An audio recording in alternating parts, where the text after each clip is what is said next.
Welcome to the Deep Dive, the show where we slice through a stack of compelling sources to pull out the surprising, the insightful, and the truly useful. That's right.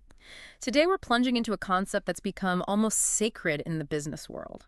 Win-win negotiation. Yeah. You hear it everywhere. It's praised as the ideal way to do business, ensuring everyone walks away feeling, well, like they won. The gold standard, supposedly. Exactly. But what if this cherished ideal, this seemingly benevolent approach, is actually a trap? What if win-win is counterintuitively killing your deals? That's a powerful question, and it's precisely what we're here to unpack. Our mission today is to thoroughly deconstruct that popular notion and introduce you to a profoundly different, even provocative system of negotiation. We're drawing from an expert whose insights challenge everything you thought you knew about getting what you want, whether that's in a high-stakes boardroom, a tricky client conversation, or even just navigating those everyday interactions. We've got some fascinating source material that promises to deliver more than a few aha moments.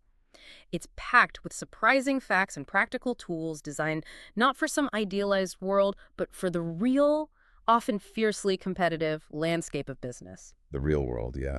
So get ready to question those ingrained beliefs, because this deep dive is going to arm you with concrete strategies to shift your perspective and empower you in any negotiation you face. Okay, let's unpack this. The phrase win-win is everywhere, isn't it? It's practically a cliche, held up as the only acceptable way for people to interact, especially in business. It totally is. And you can see why it's appealing.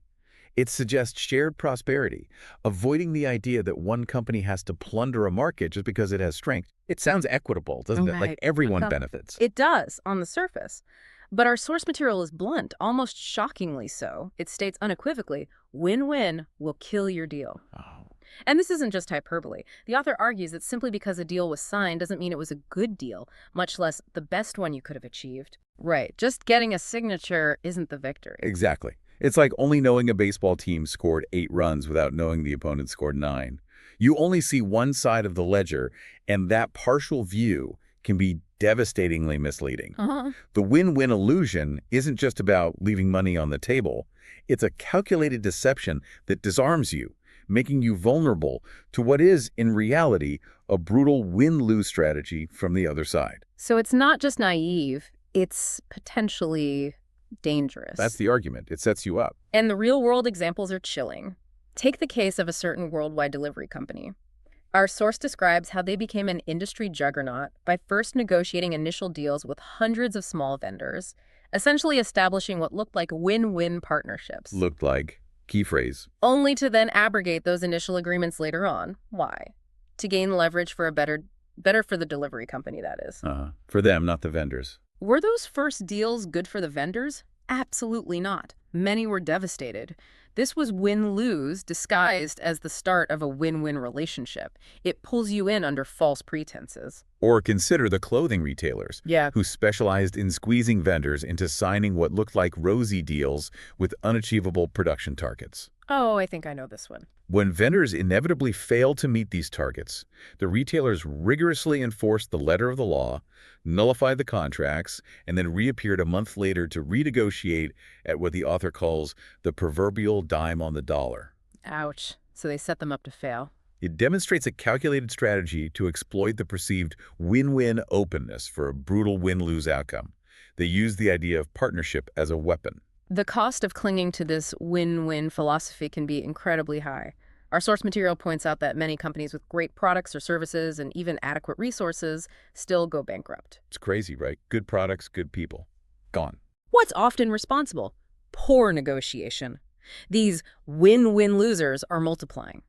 This approach, by its very nature, invites unnecessary compromise because you're so focused on making sure the other side feels like they're winning that you end up leaving far too much on the table, or worse, agreeing to terms that undermine your own business. Precisely.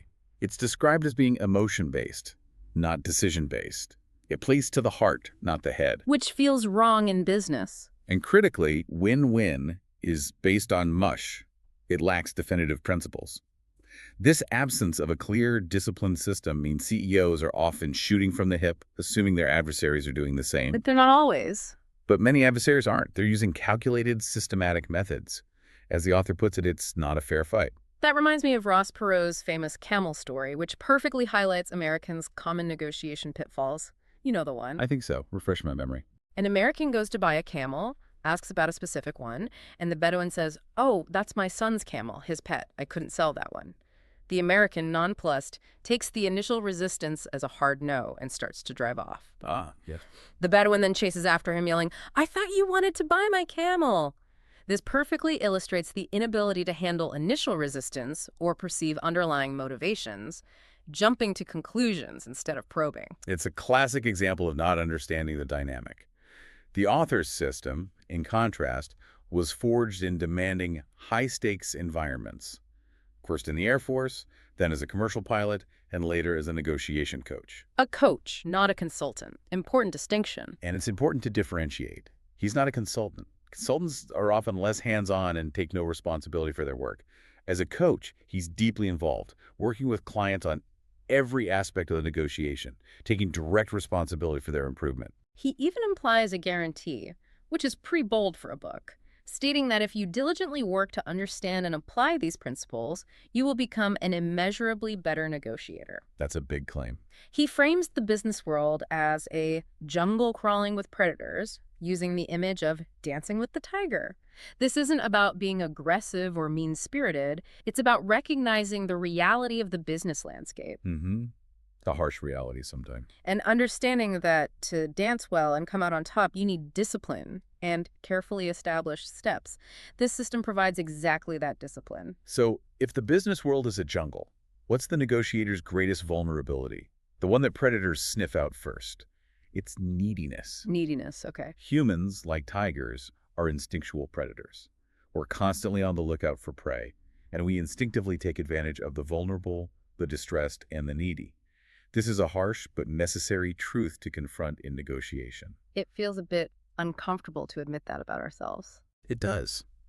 But despite all the sweet talk from some cagey win-win negotiators, the hidden ferocity in the business world is often far more intense than just dog-eat-dog. That's a powerful and perhaps uncomfortable truth. It really challenges how we've been taught to approach business, doesn't it? Completely. And it leads to a core imperative rule for negotiators.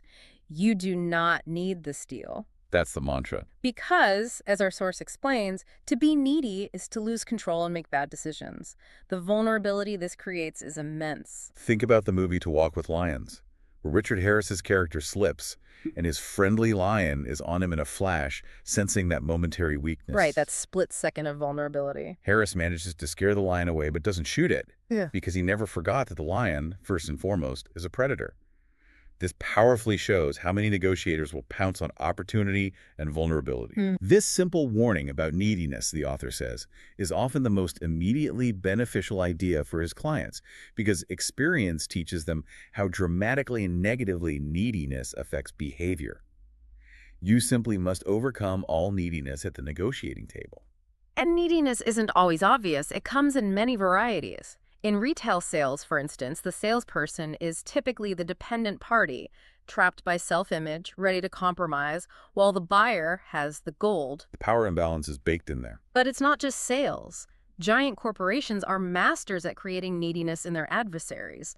They'll paint rosy, exaggerated scenarios of mega orders or global alliances, building intense need for a once-in-a-lifetime deal. Get your hopes way up. Then, once that neediness is established, they lower the boom with demands for concessions. It's a calculated manipulation. The author even shares his own experience from fighter pilot training.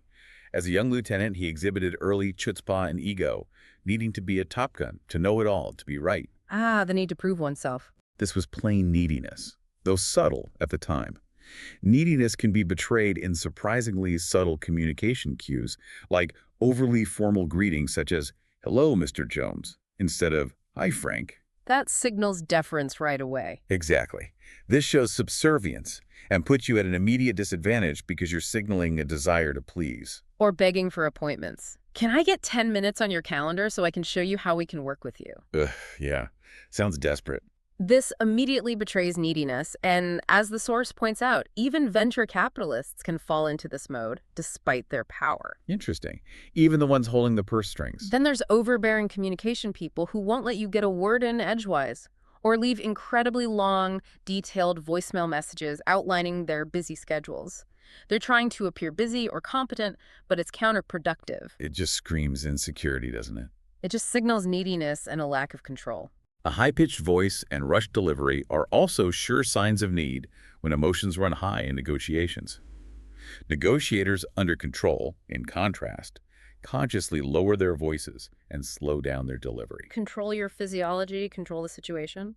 The author's personal story from a Saigon bazaar in 1967 vividly illustrates this.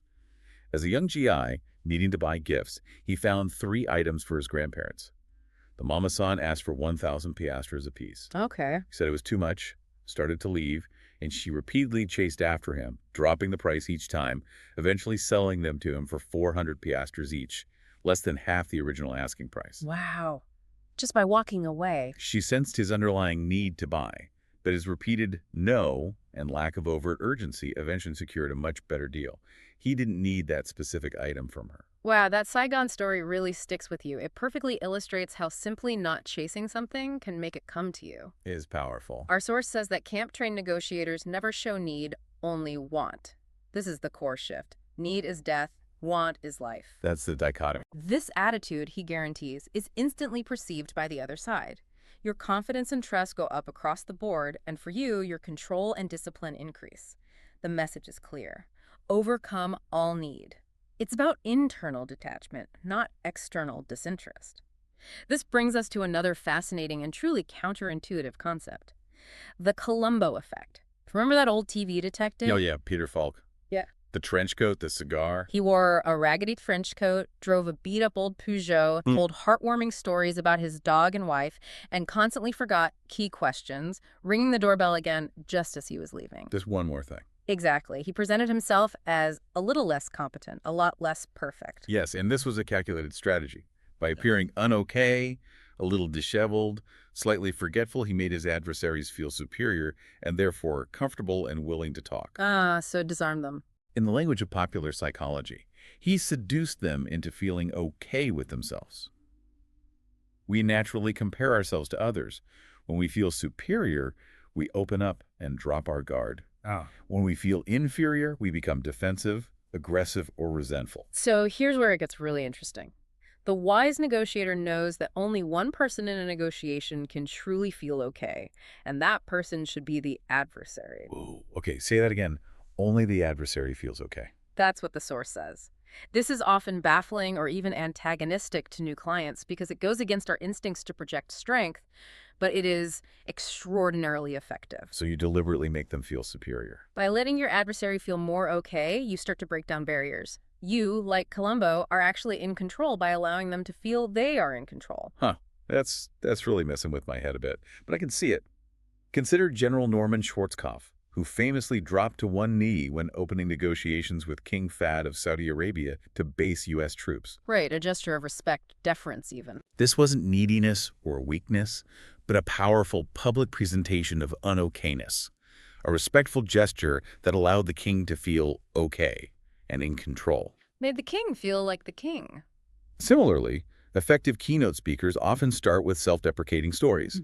They're implicitly saying, I'm no better than you just folks, building connection and trust, not through gamesmanship, but through a genuine presentation of vulnerability. And it can be even more subtle, struggling a little, borrowing a pen or paper, searching for words, these inject humanity and vulnerability. Right. This is what you see is what you get. Right, takes the polish off, makes you relatable. The author even suggests extreme gambits, like leaving your briefcase or business cards at home for first meeting. She shares an anecdote about a woman selling office equipment who, coached by him, accidentally spilled her purse in front of a client. Oh, wow. Seriously. The client hurried to help her, and in that moment, the barrier broke, leading directly to the deal.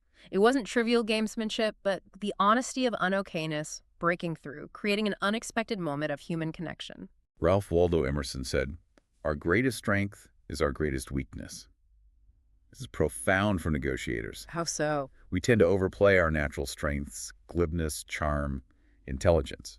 But a trained negotiator is happy to let the adversary show off, knowing that their strengths will eventually become their weakness if they rely on it too heavily. So you let them lean into their strength while you stay grounded. The network Inc. example powerfully illustrates this. This company was losing $100,000 with every machine shipped and desperately needed to renegotiate a contract, but feared looking unprofessional or foolish by admitting their problem. They needed to look okay. Exactly. The author bluntly asked their president, "How long do you want to lose money?" Highlighting that being less than perfect or exposing a vulnerability can be absolutely necessary for survival and getting a better deal. So what does this all mean for you? The next time you find yourself in a standoffish situation, try being a little less okay. Pretend your pen runs out of ink and ask to borrow one. Or accidentally misplace your notepad, forcing a brief moment of vulnerability. Just inject a little imperfection. The author says you'll observe an immediate beneficial difference in the atmosphere. It's difficult because we're trained from birth to fight for okayness, and we see titans of industry as epitomes of being okay beyond belief. The image of success is always polished, right? Yet, this system suggests the exact opposite for negotiation success. It really challenges how we've been taught to think about projecting power, doesn't it? True skill, in this context, means getting your strokes at home, as they also puts it. You don't need the negotiation itself to validate your ego or make you feel important. Your self-worth isn't on the table. Exactly. You are secure enough in your own self-image to allow the adversary to have all the okayness at the table. You're not looking for external validation from the negotiation itself. If neediness is our Achilles heel and revealing un-okayness is a surprising strength, what's the fundamental power shift we can wield at the table? This is a big one. It all boils down to one word, a truly revolutionary concept in the system: the power of no. The forbidden word. Right. The author discovered the fundamental definition of negotiation in a Hong Kong dictionary: an agreement between two or more parties, with all parties having the right to veto. That simple right to say no is absolutely crucial. The right to veto. That's powerful. And it directly contrasts with the dangers of maybe and premature yes. Explain that. Maybe leaves both parties guessing, muddies the waters, and is emotion-driven. It gives nothing to work with. A premature yes, on the other hand, excites our emotions, triggers neediness, and makes us incredibly vulnerable. Sets you up for disappointment or manipulation. It's a tiger trick, often followed by qualifiers like if, but, or however, which immediately give the other side control. Shrewd corporate negotiators use this all the time, leveraging your initial excitement against you. So the antidote is to invite no. Take the Bonanza Company example. A multinational corporation tried to play 3 companies against each other in a bidding war. Classic squeeze play. Bonanza, understanding the system, was willing to risk losing the deal entirely by saying no to further compromise. This willingness to walk away from a bad deal forced the multinational to disclose critical information and ultimately gave Bonanza the deal. Wow. By saying no, they actually won. It's counterintuitive, but by inviting no, they gained control. The author recounts an American team negotiating with a Japanese company. Instead of pushing for a yes, they urged them to just say no if their new proposal didn't work. How did that go over? This invitation to say no wasn't seen as aggressive. It crystallized their thinking, got their attention, and led directly to a deal, despite earlier predictions of a ruined relationship. It took the pressure off. It made the negotiation more honest and efficient because they removed the pressure to agree. I love the high school athlete recruit story for this. He sent his academic transcript to interested colleges, asking recruiters to advise him if he was not academically qualified. Bold move for a kid. Later, he asked coaches if they would not support his application. This proactive tell me no approach saved him immense time and focused his efforts only on viable opportunities. It shifted the burden to them to disqualify him, which made their path clearer. Smart. Filtering out the noise early. The author himself used this in his early cold calling days. He'd start calls with, "I'm not sure anything I do fits with you. If this doesn't make any sense, just tell me and I'll get off the phone. Is that fair?" Giving them an easy out right away. This typically led to an invitation to proceed because he removed the pressure to say yes and instead offered the easy out of no. His son, Jimmy, used this tell me no script while cold calling for Prudential and outperformed his colleagues threefold. Threefold, just from that shift. Apparently so. It's that effective. It even worked for a client who was uncomfortable asking for high expert witness fees. Coached to invite a no, he proposed first-class airfare, a limo, and $500 an hour, then added, "Just tell me no. I'll understand. Maybe I could even recommend one." Putting it all out there, but softly. Within 45 minutes, the other party agreed and wired the money. The invitation for no immediately diffused their potential resistance and got them to commit, paradoxically, by giving them the freedom to decline. The benefits of inviting no are substantial. It crystallizes thinking, getting attention. It moves the negotiation towards essential issues away from emotional ones. Less guesswork. It eliminates the guessing game, fostering a clear understanding of positions. This saves time, money, and resources. Crucially, it earns mutual respect from shrewd negotiators who appreciate the directness, They know you're not playing games. and provides a sense of safety for naive win-winners, knowing you'll accept their honest no. Ultimately, it dramatically increases trust, forthrightness, and honesty at the table. So, with win-win exposed as a potential trap and no firmly established as a powerful tool, what does truly guide you through a negotiation? You need an anchor, right? Something to keep you on track. The answer is mission and purpose, or M&P. Our source highlights a critical truth. If you're not working on behalf of your own mission and purpose, you're working on behalf of someone else's. Oof, that hits home. Are you driving your bus or someone else's? And unhappiness and frustration often stem from having an invalid M&P or serving someone else's without even realizing it. Even solo proprietors and small businesses, the author notes, mistakenly think their M&P is self-evident, but it's not. It needs to be consciously defined. You can't just assume it. The distinction between invalid and valid MMPs is key. Invalid MMPs are inherently I-centered. You mean? They focus inward. I want to make $1 million. I want to be CEO. XYZ is committed to increasing sales by 25%. While these are legitimate goals, they are not MMPs. Goals, not mission. And they're described as inherently worthless in this context because they are inwardly focused. They don't provide external guidance for interaction. A valid M&P, on the other hand, is always set in the adversary's world. Always outside yourself. For a politician, it's in the constituent's world. For a business person, it's in the customer's world. For a negotiator, it's in the world of the team sitting across the table. Got it. Focus outward. This external focus allows them to clearly see the features and benefits you offer, and it helps you see their world clearly without false assumptions. It's a profound shift in perspective from self-interest to understanding the other side's landscape. Take the artist and storyteller example from the book.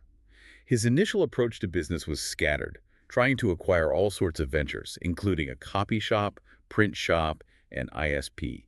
He was overreaching and unfocused. Trying to do too much. Once coached, he developed a valid M&P. My mission and purpose is to help people see, discover, and decide to experience this world as a world of imagination and possibility and healing. It goes on, but you see the point. It's about them, the audience, the customer. We do this by sharing our stories and the model of our company in a way that is sustainable now and into the future our children will inherit. This M&P had nothing whatsoever to do with buying more businesses or making more money. It was entirely focused on his customers' world and his impact on them. And that focus helped him succeed. This external focus helped him shed irrelevant ventures and concentrate on his true calling. This directly relates to the long-standing principle that the customer comes first. Companies that truly thrive long-term always put the customer first, even when it's inconvenient. Yeah, the ones that get it right stick around. Think of airlines or automated phone systems that let customer service slide during boom times. Our source suggests they'll suffer when conditions cool off. A valid M&P helps you stay relentlessly focused on their needs, not just your own metrics. The author provides many examples of valid M&Ps in practice, often using the crucial phrase, see and decide. See and decide. Okay. For a job interviewee, it might be to help the employer see and decide that you are a person of great character and integrity that the employer's company must have. Framing it for the employer's benefit. For a commercial plumber, to help contractors see and decide that you bring great benefit to their projects by providing professional workmanship and guaranteeing on-time completion. Even the author's own M&P for writing the book is to provide the opportunity for people to elevate their level of success by means of clear, concise writing. Always about enabling that decision. It's about providing the opportunity for them to see, not guaranteeing your outcome. The MLB Empire Strike of 1999 is a classic illustration of an invalid M&P. Their thinking was simply to show baseball they couldn't get along without them, which was a bad thinking M&P. Yeah, that backfired badly. It led to job losses because it was self-focused and confrontational. A valid M&P, as suggested by the author, should have been to get the players, the fans, and the lords of the game to see and decide that the umpires provide the highest level of expertise while remaining invisible on the field. Invisible. But a strike is the opposite of invisible. A strike is, by definition, a high visibility act, directly contradicting invisibility, thus sabotaging their own purpose by contradicting their perceived value. An individual or company can, and often should, have multiple M&Ps. There's an overall one for a specific negotiation, and in high-stakes situations, even one for individual phone calls within that negotiation. Each is set in the adversary's world. Adaptable and specific. This adaptability is key. M&Ps can change with circumstances, as seen with Ulysses S. Grant, George Bush in 1992, or Al Gore in 2000, who struggled to present new M&Ps relevant to their post-campaign contexts. Even Bill Gates had to rapidly change Microsoft's M&P to embrace the internet. Right, the world changed, the mission had to change. Showing how critical this constant refocusing is. M&P acts as a missile defense shield against the fusillade of promises, threats, requests, deadlines, quibbles that adversaries throw at you. It provides focus, control, and resolution. Keeps you grounded when things get chaotic. Consider the chipmaker example. A client proposing $50 million in high-tech chip boxes. The chipmaker tried to break out parts of the proposal to induce compromise. Trying to nickel and dime them. The client's M&P was to make the chipmaker's decision-makers focus on the risk of using an inferior box. A single failure could cost millions in losses. The chipmaker saw the light and paid full price because the client's M&P was clear and focused on the adversary's world. They framed it around the chipmaker's potential pain, or the profoundly moving example of the premature baby needing heart surgery. The client, a seasoned negotiator, was understandably too emotional, but had a clear M&P. Must have been incredibly difficult. When doctors wanted to transfer his baby to another hospital, he asked the head of neonatology one clarifying question: "How much risk are you willing to take with my child's life?" Wow, powerful question. This instantly clarified the pain for both sides, leading to a decision for transfer that ultimately saved the baby. The phrase "see and decide" is truly key here. You want to create a vision in the other party that moves them to action, from their perspective, not yours. As Peter Drucker wisely said, your business is never apparent. It requires in-depth questioning that gives you a process that provides constant refocusing of what you do. Constant refocusing. A valid M&P eliminates confusion, anchors your emotional control, and enables effective decisions. It's truly your internal compass. Moving from mission and purpose to goals, our source material again challenges conventional wisdom in a big way. Okay, what's the twist here? Most people set sales targets, quotas, or percentages, focusing on outcomes. The author says never. Never set sales targets. That sounds radical. These are unmanageable goals because they are beyond your direct control. You can't guarantee you'll sell 50 widgets or sign a contract, no matter how hard you try. That's a huge mindset shift. It means letting go of the stress of hitting numbers you can't fully control. Exactly. Instead, the focus must be on controllable activity. The only valid goals are those you can control: behavior and activity. Focus on the process, not just the result. This means embracing a disciplined, systematic approach, rather than just accidentally succeeding or failing based on outcomes outside your sphere of influence. You focus on what you can do, not what you hope will happen. Makes sense. Control what you can control. To illustrate this, the author distinguishes between pay-side and non-pay-side activity. Pay-side activity is directly related to the negotiation, carrying both potential reward and risk. Stuff that actually moves the needle. Like setting valid appointments that move the deal forward, or making a final presentation that flows from a clear M&P and addresses the adversary's specific pain. Got it. Non-pay-side activity, on the other hand, is essential but doesn't directly advance the negotiation, like filling out expense forms or bureaucratic paperwork. Necessary evils, maybe. Successful negotiators swiftly and efficiently shift their focus to pay-side activity. A meeting that could lead to a $20 million deal, if it's too early in the process and lacks clear purpose, is considered non-pay-side. Even though the potential is huge. A direct, crucial meeting for a $1 million deal that is truly ready to move forward would be prioritized. This means avoiding non-pay-side dreaming, begging for appointments that aren't truly worthwhile, or making calls just to meet a quota without a clear path forward. Busy work versus productive work. This damages your self-image and ultimately leads to failure. Even cold calling, though it can build good discipline, is fundamentally non-pay-side from this perspective because it's about initiating, not closing. It's pre-negotiation, really. The key is to prioritize. If you have legitimate payside activity waiting, don't waste time on non-payside tasks. It's about being relentlessly productive where it truly counts for the negotiation. Now we get to the fuels of the camp system, the practical techniques that make this contrarian approach work in real time. The toolkit. We've already touched on the Columbo effect, and it's certainly one of them. The secret of being not okay is a crucial fuel, allowing you to control the dynamic by making the adversary feel superior, which sets the stage for meaningful interaction and reduces their guard. Absolutely. Then there's the power of correct questions, specifically interrogative-led questions. This is both a science and an art. Science and art. Okay. The science is in constructing the question, and the art is in its delivery. Your tone, word choice, and behavior. You want to avoid verb-led questions like, is this what you really want, or can you say yes to this? Why avoid those? These can come across as a rush to close or take away the adversary's right to say no, creating pressure. Instead, you embrace interrogative-led questions, starting with what, how, who, why, where, or when. The classic open-ended questions. These are open-ended and cannot be answered with a simple yes, no, or maybe.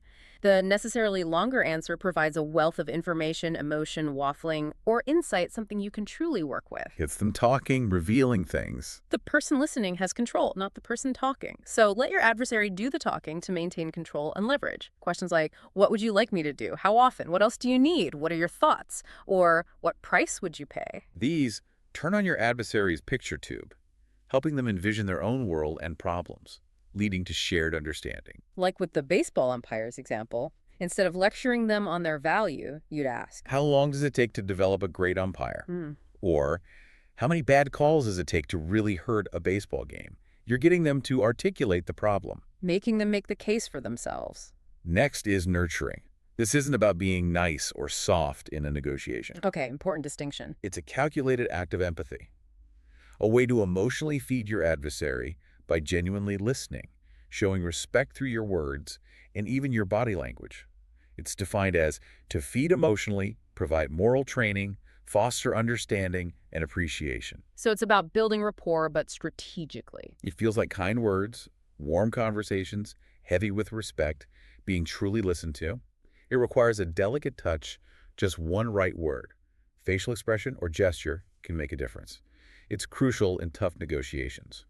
Your biggest challenge is to nurture your adversary in spite of everything else going on. Even when it's tense. It's about creating a safe space for them to open up, even in a fiercely competitive discussion. So once we're asking the right kinds of open-ended questions with the power of correct questions, what do we do when they ask us something that puts us on the spot? The counterattack. That's where reversing becomes your go-to move. Reversing, okay. Reversing is answering a question with a question, the answer to which benefits you. Your job is to get information by asking, not provide it by answering. Point back on them. Think of it. When someone asks you a direct question, your instinct is often to answer. But inverting that, asking how much would you expect it to cost instead of it costs X, subtly shifts the burden and reveals their thinking, not just yours. Like a lawyer's clarification technique. Exactly. So if someone asks how much does it cost, you might reply, a lot. Or how long have you guys been working on this? Could become, it seems like forever. These vague answers often suffice, allowing you to then ask a good question of your own. This then connects into connecting, which addresses our tendency to save the adversary or be liked by providing too much information. We talk too much, basically. The author points out 3 errors, often from attorney advice.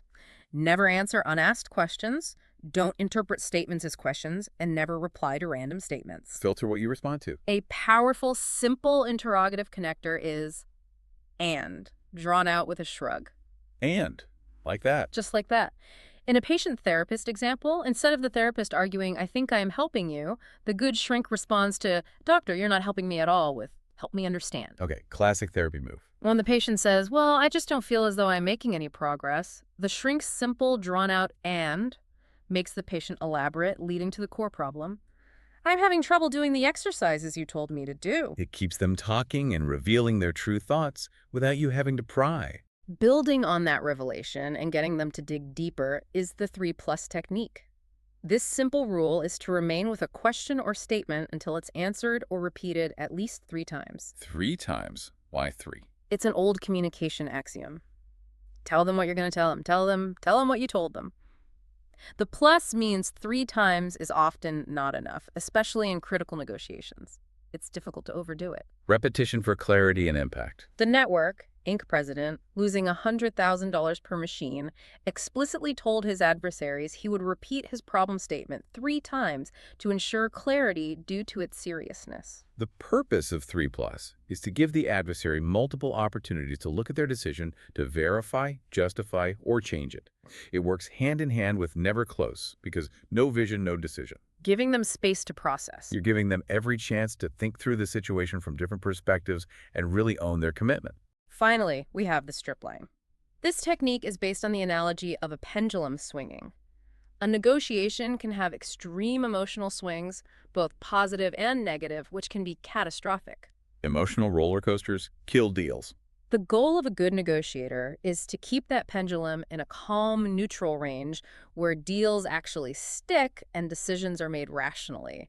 This is totally contrarian to the common belief that you want your adversary super excited or completely dejected. You want them level-headed. Yeah. Yes, because if you allow too much positive excitement, the inevitable second thoughts will send the pendulum swinging back with such force that it crashes through neutral and into a hard negative mode, a position from which you may never recover. Buyer's remorse kicks in hard. So you use a negative strip line to neutralize a harshly negative emotional state. When you call to cancel cell phone service due to spotty coverage, a good rep might say, "Wow, this is bad. I don't know if we can ever recover from this." Taking the wind out of your sails a bit, almost agreeing with you. This can prompt you, the adversary, to help them recover because you feel empathy for their unokayness. Robert Redford delivers a great negative strip line in Legal Eagles. The author encourages you to try this. Find a good opportunity to say, "Wow, this is bad. I don't know if we can ever recover from this." Quite likely your adversary will then help you recover. And then there's the positive strip line, which brings an adversary back from an overly positive position. Reeling them back in from euphoria. A car salesman, seeing a customer overly excited about a black sports car, might say, "Black is a powerful color, but it sure shows the dirt. It'll take work." Injecting a dose of reality. This dampens excitement and urges the customer to validate their own enthusiasm from a more rational place. Before signing a big deal, you might ask, "Before you sign this deal, are you sure this is something you really want to do?" Or, "That's great, Joan. I appreciate your interest, but we still have a lot of challenges to work on." The goal isn't to kill the deal, but to ensure commitment comes from a neutral, rational place, preventing buyer's remorse. Making sure the yes is solid. What happens if both negotiators are camp trained? This is nirvana. Marna. Really. Such a negotiation would proceed at a splendid pace. Both sides would be working from valid M&Ps and goals, putting cards on the table early, and being quick to say no and explain why. We wouldn't need to engage in reversing and connecting to pry out information, or strip lines to keep emotions even. Because the trust and clarity would already be there. Because that smooth, honest exchange would be a given. The fuels are there to elicit information and keep things smooth when the other side isn't trained, acting as tools to navigate human nature. Now, let's talk about expectations and assumptions, which are major pitfalls for negotiators and often derail deals before they even start. Oh yeah, baggage we bring to the table. The author teaches a concept called blank slating. This means having no expectations, positive or negative, when you enter a negotiation. Start fresh every time. Positive expectations, especially, can quickly devolve into neediness, which, as we know, is dangerous. Think about clients expecting to make it in 30 days. That expectation sets them up for disappointment and vulnerability. And negative expectations are just as destructive, leading to being rattled and emotional and causing negotiation slumps. You go in defeated. The author recounts a client who visited a diabetic contact once a month for 2 years without a deal. While he didn't succumb to negative expectations, he failed to blank slate initially by not understanding why the contact acted as he did in the morning. He brought assumptions instead of asking questions. Ultimately prolonged the process unnecessarily. He brought his own assumptions about the situation instead of starting fresh.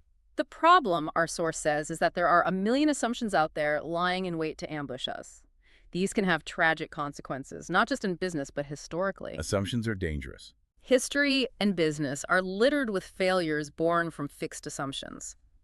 Think of NATO's miscalculation with Milosevic, or the tragic design flaw of the F-4 Phantom jet built without a gun because experts assumed aerial combat would be purely long range. They assumed away close quarters fighting and paid the price. These weren't just missteps. They were profound failures to blank slate and adapt to reality, costing lives and fortunes. In business, blacksmiths who assumed horses were forever, air traffic controllers who assumed Reagan wouldn't lock them out, or the baseball umpires who assumed the bureaucracy lacked guts, all made fatal assumptions. They didn't see the change coming or refused to believe it.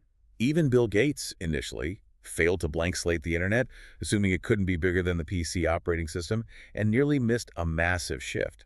Samuel Langley, who initially tried to power airplanes with steam, only contributed to aviation when he was able to blank slate and embrace gasoline engines. It's about letting go of what you think you know. The consequences of not blank slating are severe. You go into meetings for the wrong reasons, misjudge people based on superficials like dress or car, and miss opportunities. Like not calling that client you assumed wasn't interested. Like not calling a potential client you assumed wouldn't work out. Stanley Marcus, the legendary founder of Neiman Marcus, understood blank slating implicitly. He preached to his sales force to treat every customer as if they were a millionaire because they just might be. Don't judge a book by its cover, basically. He didn't bring assumptions based on appearance. Research is critical for effective blank slating. Aggressive multinationals, our source notes, do copious research on competitors, financial health, negotiating strategy, hierarchy, and even personal details. Know your adversary. If you go in with a win-win mindset, you won't feel the need for this level of research, and you'll be at a severe disadvantage.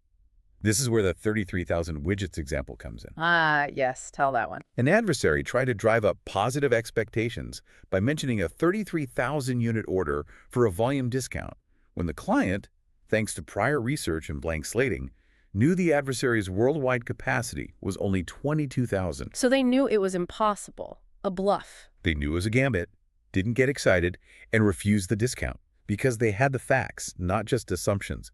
Blank slating plus research equals power. Another critical element of this system, foundational to all the other fuels, is information control. And it all starts with listening. The most underrated skill. Everyone thinks they're good listeners, but it requires conscious, difficult practice. You must listen to every word, like a trial lawyer, without letting your mind wander, without thinking about what you'll say next, without interrupting, and without answering your own questions. Be fully present. Freud, our source reminds us, told his pupils to listen with the most open mind possible, without judgment, letting the other person's narrative unfold completely. And that ties directly into note-taking. It's essential for remembering specifics and avoiding vagueness. You can't rely on memory alone. The author suggests pulling out a legal pad instead of a business card at your next meeting, and even taking notes when talking to your mother on the phone. It's difficult and takes practice, but it forces you to actively listen and retain key information. It signals seriousness, too. It keeps you present and focused on gathering, not just reacting. And finally, no talking, or less talking, which is intrinsically linked to avoiding spilling the beans. Loose lips sink ships. Right. If you can't control your motor mouth, you're eventually going to say something you regret or give away too much. That's why email is often preferred for beginning negotiators. It reduces emotion and prevents spilling beans in the lobby during informal chats. Gives you time to think before you hit send. Spilling the beans is defined as the mistaken revelation of information. People knowingly spill beans for self-importance, or, like Fredo in The Godfather Part 2, in the mistaken belief that it will advance their position. Poor Fredo. But your job, as the negotiator, is to gather their spilled beans, not to give away your own. Corporate negotiators often use cozy relationships to elicit these spilled beans, asking seemingly innocuous questions like, say, Joe, is that pricing structure you guys just proposed for real? Fishing for information. It's a calculated attempt to gain information, so you must be aware of how much you're revealing. Zip it sometimes. Okay, let's talk about the absolute core motivator in any negotiation. Pain. The P word. This is central. The author defines pain as what brings every adversary in every negotiation to the table. It's a technical term, not about physical suffering, but about the current or future problem the adversary sees and wants to alleviate. The itch they need to scratch. It's the soft underbelly of their negotiating position, their most vulnerable point, the thing that keeps them up at night. The author shares a personal anecdote about buying a rare Porsche convertible. His pain was his ego and vanity. aching to be the only one in Ohio with that specific car. A somewhat frivolous pain, but real to him. While trivial for a car purchase, in negotiation, pain is big-time serious. It's the underlying problem that needs solving. For instance, in hiring, the employer's pain could be the desperate desire to hire a specific superior candidate because they have a critical gap in their team. Or the applicant's pain could be the burning desire for a high-paying job due to depleted savings. Exactly. Even Winston Churchill's immense success in rallying support during WWII was driven by his clear vision of what failure meant for Western Europe, his and the continent's pain. That's what motivated people. The story of the widow and the company acquisition is a powerful illustration of hidden pain. A client was trying to acquire a smaller company whose founder had died, but the asking price was 3 times the market value. Made no financial sense. It made no sense based on financials alone. My client, not understanding the real pain, was stumped. Through nurturing and asking interrogative questions like, "How could I help you?" the widow eventually spilled the beans about her deepest fear, her husband's legacy disappearing. It wasn't about the money. It was about memory, legacy. She didn't want the company to just vanish. This was the true pain. The client, instead of negotiating on price, proposed erecting a memorial on the company grounds, with the widow designing it. Address the real issue. This offer, addressing her real pain, was accepted almost immediately, and the acquisition was completed at a fair market value. This highlights a crucial principle. You cannot tell anyone anything. You can only help people see for themselves. Guide them to the realization. You don't describe your vision of their pain. You ask questions to build their vision of their own pain. You're the guide, not the lecturer. The financial analyst experiment confirms this. A client gave a presentation twice. Once didactically, telling the analyst everything, and once using only questions. Okay, the comparison. In the first, the analyst took few notes. In the second, they filled pages, engaging directly with the interrogatives. Questions make them engage and see for themselves. Proof positive. The clarity of the vision of pain directly relates to the value of the negotiation and the price the adversary will pay to have it alleviated. As the author states, the greater the pain, the higher the price the adversary will pay. Makes perfect sense. Yeah.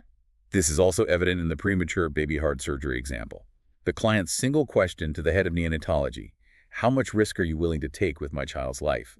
instantly clarified the pain for both sides. Cut right to the core. Leading to the decision for transfer that saved the baby. Painting the pain is an art. It requires avoiding your own negotiating strengths from becoming weaknesses, steering clear of emotional pendulum swings, and nurturing the adversary. It's a delicate balance. You don't frighten or anger them. You wield the brush with the touch of an old master, guiding them to their own realization. Anti-smoking campaigns, the author notes, often fail because they haven't successfully painted a clear enough vision of the pains of smoking to truly offset the pleasures in addiction. The pain hasn't landed effectively for many. If the adversary doesn't know their own pain, they'll never make the deal. Ignorance of pain puts everyone one down. Your job is to help them discover it, to make it undeniable for them. And often, the most effective way to paint the adversary's pain is by asking them to say no. Back to the power of no. When they carefully consider what their no entails, what they would lose, or what problem would persist, their pain becomes very clear. Understanding budgets is absolutely critical in this system.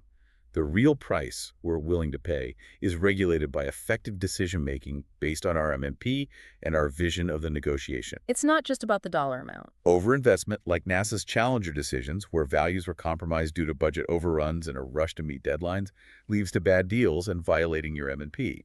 You're throwing good money after bad or good time after bad. Let's start with the time and energy budget. How often do we unconsciously place little value on our time by granting unsolicited requests like, "May I have a few minutes?" We give our time away too easily. Crafty negotiators know this and will actively increase your time budget by making you wait, flooding you with emails, or canceling last minute. The Ho Chi Minh team, during the 1974 Paris peace talks, famously argued for 9 months about the shape of the negotiating table, 9 months without a table. driving up Nixon and Kissinger's time budget. The North Vietnamese had all the time in the world, and they knew the Americans didn't. This built the Americans' vision of the ultimate pain. The war was never going away, and they were stuck. Wow. Weaponizing time. An untrained negotiator, when told, "I have to leave soon," often spills all their beans, thinking they're getting their money's worth out of those 10 minutes. Trying to cram it all in. But the adversary is actually getting their money's worth from your frantic outpouring of information. The author stresses, never chase time. Believing just a little more time and they'll buy is a lie. The sunk cost fallacy with time. Instead, prioritize valid opportunities. Don't throw up a three-pointer with two defenders or swing at pitches not in the strike zone. You need to know your chances are good before investing time. Like the advertising coupon example. Exactly. Where a student printed 100,000 coupons for a newspaper with only 68,000 circulation for his target audience demonstrates wasted time and energy on invalid activity. He needed to do more research. Recognizing time energy wasted on invalid activity. You uncover budget, whether time or money, by understanding the risk if it's not solidified, and by observing your adversary's vision of their pain. Higher pain means a higher budget they will pay to alleviate it. It all connects back to pain. You can even use time against them. Cancel meetings, delay returning urgent calls, don't leave detailed messages, or put them on hold. This isn't gamesmanship. It's a valuable way to get their attention and push their vision of pain, especially if they are dallying. If they're not taking it seriously. And not taking the negotiation seriously. It forces them to consider the cost of inaction. Then there's the money budget. You need to know your own cash reserves for the long haul, and if you don't have them, don't even start. Don't bluff if you can't back it up. Large multinationals often try to drive up their adversaries' money budgets by insisting on meetings all over the country or world.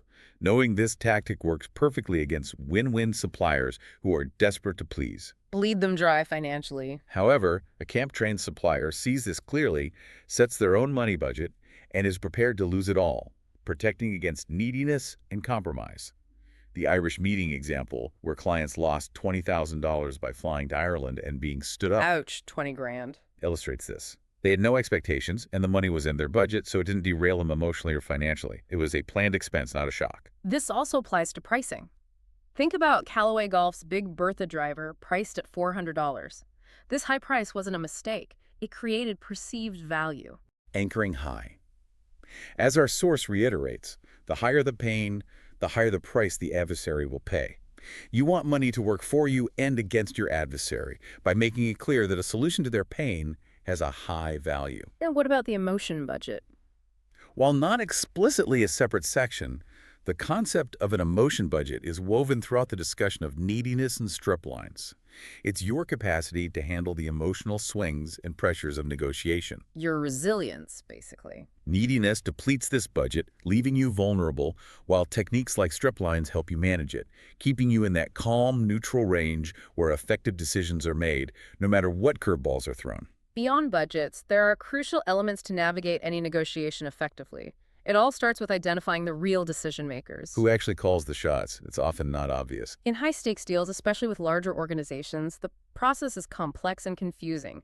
Adversaries may play a shell game to drive up your budget, sending you to layer after layer of middle managers. Giving you the runaround. Phrases like, just show me and I'll take it to the board, or it's just a formality, are huge red flags. People often cede opinions even when they're supposedly the sole decision maker, and you need to uncover who actually has the power to say yes and no. The story of Woody Hayes and football recruit Freeman McNeil is a perfect illustration. Hayes knew McNeil would go to UCLA despite his talent, not because of traditional factors, but because his movie star girlfriend wanted Hollywood and UCLA. The girlfriend was the decision maker. Even Freeman didn't realize it himself, but his girlfriend was the real decision maker in that recruitment. In corporate hierarchies, decision-making is often driven by people's need to feel okay and important within the vast structure. You have to uncover these hidden influences, the informal power structures, not just the formal titles. Next, every agenda must be negotiated. There are no hidden agendas in the camp system. No surprises. Put it all out there. What's the point of springing surprises if you want a deal that sticks and isn't immediately undermined? The only valid agenda that produces results is one negotiated directly with the adversary, as it makes them more comfortable, more invested, and less likely to feel manipulated. Co-creating the roadmap. This extends to mini agendas, like negotiating who answers questions in a conference call or how much time is allotted for a specific discussion point. You're setting the terms of the engagement collaboratively. And you should proactively put problems on the agenda. If your company used to have a reputation for poor service, put it on the agenda right away. We know in the past our service was X, but we've implemented Y and Z. Address the elephant in the room. If your product is terrific, but always too expensive, address it up front. Your product is terrific, but it has always been too expensive for us. We have this negative attitude going in. Let's talk about it. Even personal baggage like being new in the business. Or a woman in a male-dominated field. Being a lawyer or a woman in a male-dominated industry should be brought into the open with the 3+ technique to disarm potential biases. You remove the elephant from the room by naming it. Finally, we come to the problem with presentations. Don't do them, mostly. Wait, no presentations? That's like a standard business practice. This is a huge deviation from conventional business wisdom, which often relies on RFPs and formal presentations to win deals. The author argues against them because if you've painted the pain effectively, a presentation is a waste of time and energy. The adversary has already seen and decided. If they see the problem and your solution fits, what's left to present?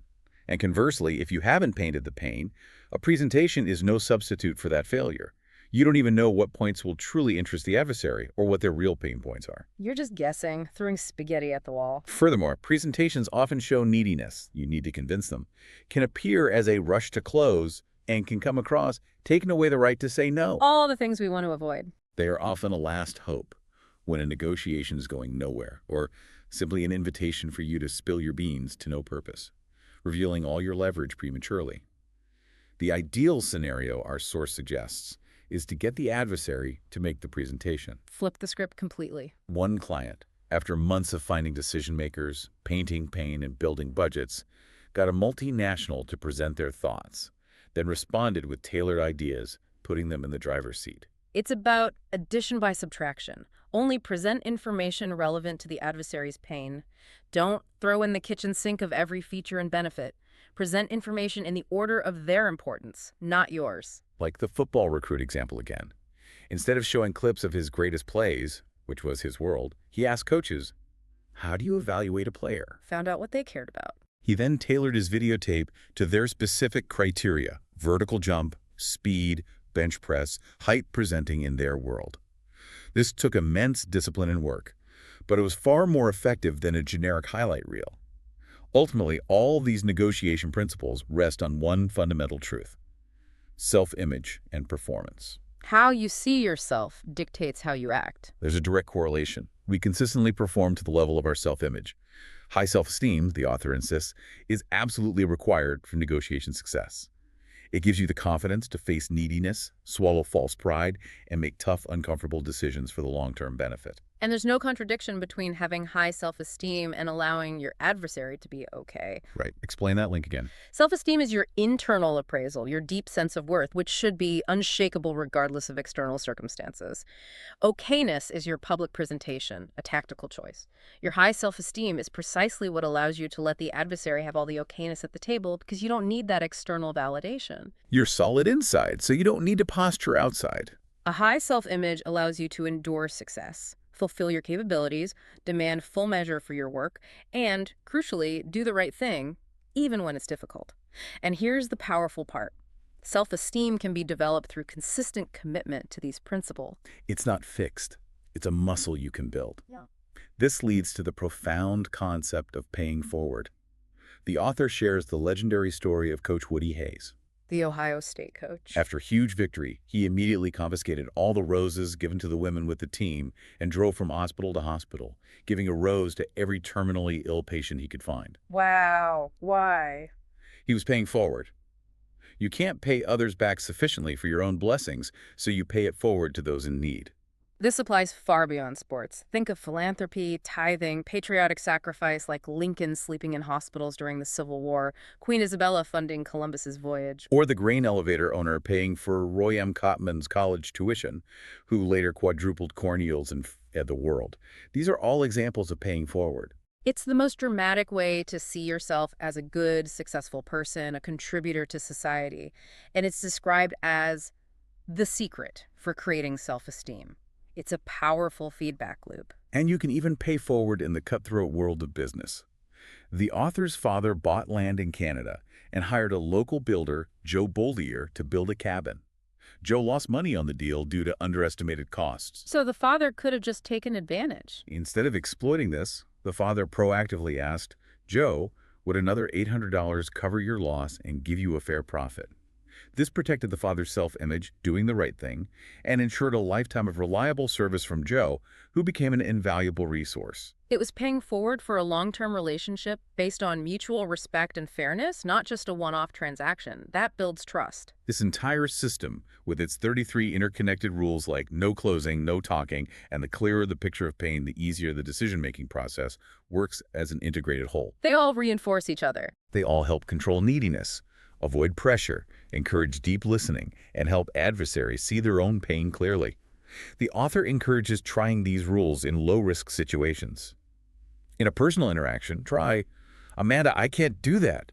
How can we find an alternative solution?" Or, in a brewing conflict, what would you like me to do, Jonathan? I'm at your service. It's a complete framework, and it works, but it takes practice and commitment to yourself first. We've navigated a truly transformative approach to negotiation today. From rejecting the common win-win fallacy that often leads to unfavorable outcomes, to embracing the unexpected power of no, understanding the crippling effect of neediness, strategically being not okay, and mastering the subtle arts of questioning and painting the adversary's true pain, this system is about disciplined, ethical, and profoundly effective interaction. These are just abstract theories. They are actionable strategies for your next big deal, your daily interactions, and even your personal growth. Yeah, you can use this stuff anywhere. What might have felt contrarian at the start when you first considered challenging the win-win ideal, now, with a deeper understanding, likely feels like a more honest and effective path forward. So as you go about your day, consider a negotiation you're facing right now, whether it's big or small. What if, instead of trying to win or even achieve that seemingly benevolent win-win, you focus solely on helping the other party clearly articulate their biggest problem or fear their true pain? Just focus on their pain, nothing else. How might that singular shift not only change the outcome of your negotiation, but also fundamentally transform the entire relationship you build? The real power, it turns out, isn't in convincing them, but in helping them discover for themselves.